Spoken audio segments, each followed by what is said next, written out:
এতিয়া জয় বা পুৰুষজন বা নাৰীৰ পুত্ৰজনে মানে আমি কি কৰিম মোৰ লগত মোৰ মা মোৰ লগত মোৰ পত্নী আৰু এই যিটো সম্পৰ্ক এইটোৱে হৈছে শাহু বোৱাৰী আৰু এই শাহু বোৱাৰী হ'ল ঘৰৰ লক্ষ্মী আৰু যিখন ঘৰৰ এই শাহু বোৱাৰী মহালক্ষ্মী সেইখন ঘৰে হ'ল আচলতে পবিত্ৰ ভূমি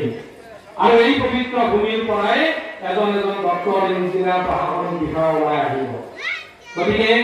এই মই যি যোৱাৰ কাৰণে বা আমি পুৰুষসকলে যি ধৰণে আমি দুগৰাকী মাতৃৰ লগত আমি সংযুক্ত দুগৰাকী নাৰীৰ লগত আমি সংযুক্ত হৈ থাকো গতিকে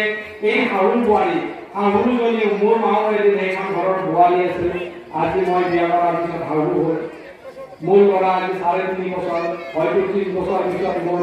নিজে শাহু হ'ব